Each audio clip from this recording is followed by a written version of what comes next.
Bonjour à toutes et bonjour à tous, vraiment ravi de vous retrouver enfin sur le plateau, sur nos plateaux, sur le plateau Courtage TV, dédié à une thématique crise ou sortie de crise pour les courtiers de proximité. Nous allons entamer une série de 4 interviews avec des courtiers grossistes. Nous allons continuer la série initiée tout à l'heure et nous avons le plaisir de recevoir en direct Christian Belval, directeur du développement du groupe April. Bonjour Christian, vous nous entendez ? Je vous entends très bien. Bonjour Jean-Luc. Merci de nous rejoindre. Christian, comment allez-vous ? Écoutez, ça va très bien. Ravi d'avoir retrouvé les équipes depuis le 11 mai ici à Lyon. C'était une période de confinement active chez April, mais j'imagine comme partout ailleurs. Et là, de revoir les sourires des collaborateurs, de voir les courtiers qui nous appellent, etc., c'est tellement bon. Donc, on ne boude pas de notre plaisir. Alors Christian, vous connaissez la règle, nous avons 13 minutes à passer ensemble, oui. Un certain nombre de questions à vous poser. Vous le savez mieux que nous, toutes les activités professionnelles ont été chamboulées par le coronavirus. Comment avez-vous trouvé, Christian Belval, l'adaptation des courtiers de proximité pendant cette crise sanitaire? Qu'est-ce qui vous a simplement le plus marqué? Voilà. Alors, je crois qu'il faut revenir sur le fait qu'en fait, cette crise est inédite, que c'est un événement que personne n'avait évidemment prévu et que finalement, les courtiers de proximité sont comme tous les entrepreneurs en France. Ils ont été sidérés d'abord et puis très vite, ils ont dû se remettre à pied d'œuvre et d'abord répondre aux questions de leurs clients qui eux-mêmes étaient dans l'expectative de savoir s'ils étaient bien couverts, pour ceux qui malheureusement étaient touchés par la maladie, comment ça allait se passer pour eux, pour leurs collaborateurs. Il y a eu beaucoup de reprises dans la presse et je pense que notre profession en sort pas forcément grandi, mais on en parlera peut-être après. En tous les cas, ce qui m'a vraiment marqué, moi, c'est la détermination des courtiers de proximité à maintenir un service à leurs clients, pas seulement dans la fidélisation, mais vraiment dans l'écoute, dans leur volonté d'être là à leur côté. On était très sollicités, évidemment, par nos courtiers de proximité. Le choix que nous avons fait par rapport à ça, c'est d'être très proche de nos courtiers. Donc, on a eu la chance d'avoir un service IT qui a pu mettre en place des outils de télétravail pour quasiment plus de 60% des collaborateurs d'April dès le deuxième jour du confinement. Et donc, nous sommes restés en lien direct. Alors, évidemment, les délégués régionaux, eux, étaient chez eux. Mais pour autant, ils ont gardé le contact avec tous nos courtiers. Donc, ce que je peux dire, en fait, c'est que ces courtiers, suivant les marchés sur lesquels ils opèrent, n'ont pas été tous touchés de la même manière. C'est clair que les courtiers de proximité qui animent des mandataires en assurance de personnes, plutôt sur les seniors, c'était extrêmement compliqué pour eux parce que ils ont dû réfléchir à changer de modèle pendant la crise. Et vous savez, faire une vente en face à face ou la faire par téléphone, c'est pas du tout la même chose. Je parle même pas des sujets des DA, etc., de tous les sujets sur lesquels on travaille avec nos courtiers pour leur permettre de répondre à ça. Mais en tous les cas, ça a été vraiment très très compliqué pour certains segments de distribution. Et puis, pour être très clair, comme vous le savez, April est présent à la fois sur ce qu'on appelle les assurances de personnes au sens large, le particulier, le TNS, le pro, également sur un certain nombre de niches IRD. Et là, il y a des niches IRD qui étaient carrément à l'arrêt parce que personne n'a pensé acheter une moto ou un bateau pendant cette période de confinement. En revanche, on le voit aujourd'hui, c'est plus qu'une reprise, c'est vraiment du rattrapage et nos courtiers sont débordés en ce moment sur certaines niches justement, mais on en parlera sans doute après.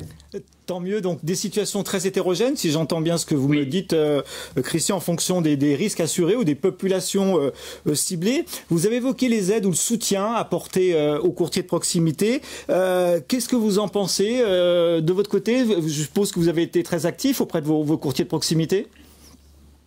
Oui, alors en fait, c'est ce que je vous disais en introduction, c'est qu'on s'est d'abord adressé à des chefs d'entreprise. Ces chefs d'entreprise se sont retrouvés seuls. Alors déjà, ils sont seuls dans la gestion de leur boîte, qu'ils aient 1, 2, 3 collaborateurs ou parfois plus d'une vingtaine. Et il nous a semblé extrêmement important de la même manière qu'au sein du COMEX d'April, on a réfléchi à ce qu'il fallait faire dans cette période de confinement, eh bien, on a fait bosser notre direction financière, notre direction des ressources humaines. On a fait intervenir une avocate en droit social pour expliquer comment mettre son personnel en chômage partiel, etc. Donc ça a été, dans cette période de sidération que j'évoquais tout à l'heure, un moyen qui nous semblait pertinent d'aider nos courtiers de proximité à reprendre pied. D'accord ? Aux chefs d'entreprise, directement auprès des chefs d'entreprise. Exactement, tout à fait. Et très vite, on est reparti sur des sujets qui étaient beaucoup plus business. Je vous l'ai dit tout à l'heure, passer de la vente en présentiel à la télévente, ça ne s'invente pas. On a fait intervenir une spécialiste de la télévente et on a fait des webinaires pour nos courtiers, justement, pour les aider. Et puis, bien évidemment, avec un volet juridique pour ne pas les mettre en risque. Et donc, on a fait en sorte vraiment que pour ceux qui souhaitaient justement pivoter pendant cette crise, même si aujourd'hui sont revenus à leur mode opérationnel classique, eh bien, qu'ils sont en capacité de le faire. Et puis, bien évidemment, on en a profité aussi pour travailler autour de la formation. La première chose qu'on ait faite, c'est de dire, finalement, nous, on forme nos collaborateurs. Pendant cette crise, on a beaucoup formé nos collaborateurs. Eh bien, on a ouvert tous nos modules gratuitement, des formations DDA compatibles, à l'ensemble de nos courtiers de proximité. Ça a été un véritable plébiscite. Et on est allé encore un peu plus loin en allant négocier pour leur compte auprès des acteurs de la formation que vous connaissez comme moi. Et on a joué l'acheteur pour le compte de nos courtiers qui, là encore, ont pu, de ce fait, former leurs collaborateurs. Alors, il y a d'autres types d'aides, évidemment, qu'on a mis à leur disposition, cette fois-ci beaucoup plus pragmatiques et liées à leurs demandes fortes. On parlait de café, hôtel, restaurant qui a défrayé la chronique. Moi, je pense qu'il y a d'autres métiers qui ont beaucoup souffert. Je pense notamment au métier du BTP. Enfin, en tous les cas, que ce soit avec nos partenaires assureurs, que ce soit avec l'association des assurés d'April ou que ce soit April, on a fait en sorte d'être extrêmement concret et d'apporter des aides, bien sûr, de report de primes, parfois de prise en charge de primes, et en tous les cas de traiter les situations délicates avec nos courtiers dans l'intérêt de la sauvegarde de leurs intérêts. Alors Christian, vous avez évoqué tout à l'heure la télévente par rapport aux pratiques commerciales, le télétravail, la téléconsultation, la télévente. On pourrait dire qu'une des grandes stars, si je peux me permettre l'expression, de cette période de confinement est le sans contact. Est-ce que selon vous, ça va marquer les pratiques commerciales des réseaux de proximité ou est-ce que tout va redevenir comme avant après cette période difficile ? Alors, si vous évoquez la téléconsultation, faut savoir qu'avant le Covid, il y avait à peine 2000 médecins qui s'étaient plugués sur le site de l'assurance maladie pour faire de la téléconsultation. Aujourd'hui, ils sont plus de 50 000. Pendant la crise, le pic de téléconsultation est monté à 950 000 téléconsultations en une journée. Si on pense que demain, ça va s'arrêter, je pense qu'on se met le doigt dans l'œil. C'est un exemple qui illustre vraiment bien selon quoi cette période de Covid va, quoi qu'il arrive, quoi qu'on veuille, modifier les habitudes de consommation de l'assurance, de consommation de la santé, et ça va au-delà de la santé, c'est sur tous les marchés parce que les gens, les clients finaux de nos partenaires courtiers ont pris de nouvelles habitudes. Certaines vont s'estomper sans doute parce que je pense que tout le monde préfère rencontrer son médecin plutôt que d'être en téléconsultation. Mais en tous les cas, dans plein de domaines, il y aura de nouveaux usages. Et qui dit nouveaux usages dit nouveaux besoins, que ce soit dans la mobilité, que ce soit dans le logement, que ce soit dans la santé. Ça va être une époque passionnante. C'était une époque difficile, donc je ne veux pas trop m'en réjouir parce que ce n'est pas du tout le propos. Mais je suis personnellement convaincu qu'avec l'agilité qu'ont les courtiers de proximité, les plus dynamiques d'entre eux vont rebondir d'une manière très forte derrière cette crise. Je pense qu'il ne s'agit pas de jouer les Cassandres. On a connu d'autres crises. Pour ceux qui étaient sur le marché de la santé, l'ANI a été un véritable bouleversement il y a quelques années. On a connu d'autres sujets comme ça. Donc, en tous les cas, ma conviction, c'est que les courtiers grossistes, et April évidemment en particulier, va avoir un rôle encore plus fort auprès de ses partenaires. On l'a vu, il faut qu'on soit encore plus digitaux.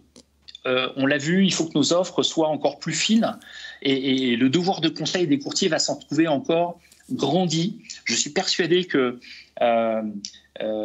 au-delà même de la pédagogie, si nous-mêmes, sommes en capacité d'aider nos courtiers par des parcours de vente beaucoup plus fluides, avec des possibilités, c'est ce qu'on fait à travers notre marketplace emprunteur et on va la développer sur les autres marchés, de pouvoir vraiment emmener les courtiers dans le conseil de leurs clients. On va gagner avec eux, on va les faire gagner et c'est pour ça que je suis assez convaincu que le meilleur est à venir. Voilà, les courtiers de proximité sont des entrepreneurs et je pense qu'il n'y en a pas un qui a décidé de mettre le genou à terre sans jeu de mots. Donc justement, par rapport à l'avenir, désormais, pour finir cet entretien, Christian, qu'est-ce que vous pouvez nous dresser comme portrait de l'évolution même si les situations, vous l'avez dit justement, sont très hétérogènes, l'année 2020, elle va être bonne, pas bonne pour les courtiers de proximité, et 2021, c'est quoi votre position? Il vous reste 2 minutes. 2 minutes. Alors, j'ai pas de boule de cristal, hein, Jean-Luc, je suis désolé.